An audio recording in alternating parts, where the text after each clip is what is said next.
What's good, YouTube? It's your boy Cardi, and today I'm bringing you the second video on my channel of NBA 2K21. We did the best guard video yesterday, and today we're doing the best center build in NBA 2K21. And if you haven't already, man, go ahead and hit that like button for me, sub up, turn on post notifications, do all that. But let's get straight into it. So first of all, what you're going to want to do this year, center is not the move. Power forward is the move. You get better speed, you get better stats. Power forward is the move. So go ahead and choose power forward, because a lot like last year, power forwards really weren't the move, but this year small centers are going to be the move, and so you can be 6'8" at power forward and 6'9" at power forward, so it'll be fine. So the pie chart you're going to want to go with, see, this year they nerfed the driving dunk of interiors and the standing dunk, so you really don't get that good of a driving dunk when you make a center build and it's a straight blue pie chart. You don't really get that good of a driving dunk. So the one you're going to want to go with is the pure red, because you get a decent driving dunk, you get good defensive stats, and that's really what you focus on, is good defense, because a lot of people are going to be trash at the beginning of this game, and this build is going to set big bodies to help your guard get open and at least try to make the shot. So the pure red pie chart is what you're going to go with. So off rip, okay, you got 75 speed, 65 speed, 72 speed, 72 speed, and 70 speed. See, this year we don't know if strength is going to be a factor or not. Last year it really wasn't that big of a deal to help you set screens and stuff like that, box out, get rebounds, all that type of stuff. So to be safe, I would go with this pie chart, or you could maybe go with this pie chart and get a decent strength and a decent vertical and a shitty speed. But I would go with this pie chart: 70 speed, 79 strength, 78 vertical. It's pretty good. So after you do that, the exact attribute points you're going to want to put on your player, okay? I'm going to show you right now the exact attribute points I put on my player. And first off, you're going to want to max the first 4 driving or finishing stats in this player. So go ahead and make these all maxed out. And then the last one is really up to you. I'm going to try to get as many finishing badges as I can. Let's see how high we can go. I'm going to probably go up and try to get 17. Once I get 17, I'll stop. Now that I have 17, I'll stop. Then you want to go straight to your defense, because this is finishing and a defense pie chart majority than shooting and playmaking, so you want to stick with these two things. So max these out.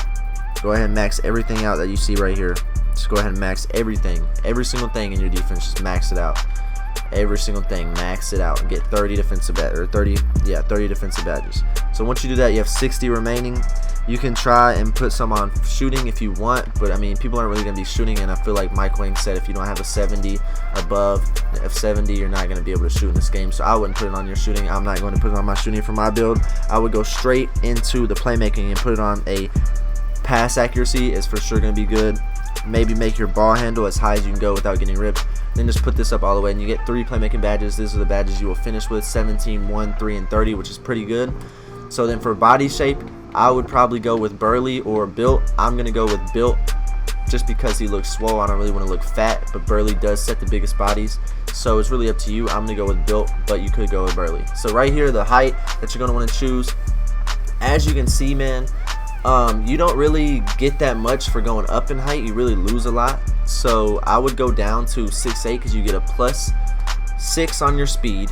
Okay, you get +7 perimeter defense, +7 lateral quickness, and +6 steal. If you keep going down, you're just going to get worse and worse. I wouldn't go 6'7", that's a little too small. I would go 6'8", that's about perfect.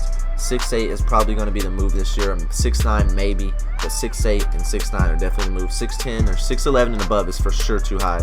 I would not, even if you're in a center, I wouldn't even make a center that's above 6'10". 6'8" is what I'm going to go with.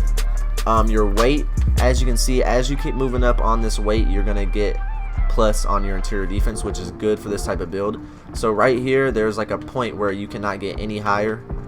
You only get +8. You don't want to make him too fat and make him lose all his speed, but I would go around 274 and you get +8, and you don't really lose anything. Hold on, let me see something. I'm gonna go max weight, because you get an 88 interior defense. See, my original build I had 274 and you got +8, but if you keep it going, you only lose 1 speed, 1 acceleration, and I really feel like that's worth it, because you're gonna get +4 at the end of Gym Rat and +4 at the end of 99. So I would go with 280. That's what I'm gonna go with. That'll give you max, and then once you get that Gym Rat badge and you get +4 to all your badges, you have a 92 interior defense on a 6'8" power forward, which is gonna be pretty good. Your wingspan, I would go with max wingspan off rip, because it's going to help you get rebounds. Look at all the help it gives you on defense. You get a lot of help on offense as well on the finishing side. Max wingspan is definitely the way to go. It's a big shack. Now this this build right here, I would go with glass cleaning takeover, because your defense is going to be OP anyway, and this will help you snag the rebounds. But it's really personal preference. I do like this, but you don't know if this badge is going to be as OP as last year. This badge, it didn't matter if you were going up on a pure slasher. This badge helped you miss anything. If a pure slasher was driving at you, it was going to miss 100% of the time because of this badge right here. So it's really personal preference.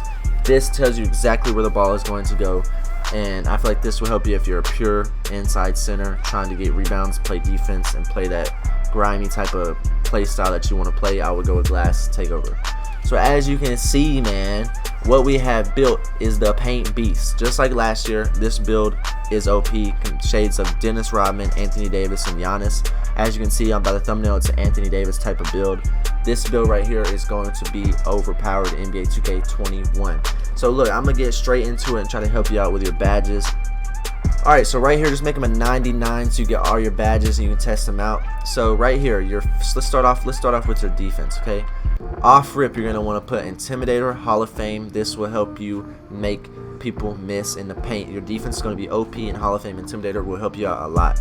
Now, I would put next Brick Wall for your guards. Put Brick Wall on Hall of Fame. I really don't feel like you should put on anything else but Hall of Fame, especially if you're setting screens. There's no reason for you not to put it on Hall of Fame. This badge will help you out tremendously in setting screens, so this is what I would do if I was playing center in NBA 2K21. So next, what I would go with is Pogo Stick, because as you can see, there's a clip out of Bill Russell using Hall of Fame Pogo Stick. This dude is jumping like a damn bunny rabbit on the fucking court, and they said they made it worse, but they definitely made it better. And this badge is going to be even better than it was last year, and you're going to be able to play good defense in the paint, and you're barely going to have any time from going and pressing Y too many times. You're going to have barely any delay in between those times. So that's what I would go with. Next, I would go with Rebound Chaser, of course, because you're trying to set them big bodies roll and get them big rebounds like Big Shaq. So I would go with this right here. Next, you could really do Worm. I wouldn't go Hall of Fame with it, but I mean, if this badge is really good this year, it really didn't matter last year. Worm and Box really didn't matter. You could really do like this, Worm and Box. This badge helps you box out opponents, as you can see by the description. Helps you box out opponents. It will help you get rebounds over taller defenders, stuff like that when you have them boxed out and you get positioning. If you really suck at getting positioning, I wouldn't even put this badge on, because then I'll put this badge on and help you get around box outs more easily. So if you have Worm and Box on, people won't be able to get around you, and people will not be able to snag rebounds over you if they're getting around you so easily. So with 6 upgrades left, what I would put on is probably Clamps Bronze, and then Interceptor, and then maybe I'll probably put on Rim Protector, Hall of Fame, and there you go. So you don't really need, I mean, you could put on Chase on Artist, you could throw this to gold and put on Chase on Artist Bronze to unlock the badges. That's probably what I would do, because Chase on Artist, you only need Bronze to unlock the animations that it gives you during the game. So this is probably what I would go with.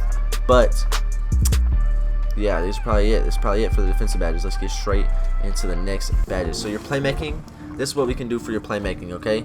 I would probably go with Bailout, or you could go with Bailout Bronze if it's a good badge this year. I don't know how it's going to work this year, but Bailout was a good badge last year, so you could really go with that. But I would probably go with Post Spin Technician and Unpluckable, so you cannot get ripped, and you have a little bit of post spin badges to help you out when you're in the post, because you do get decent finishing on this.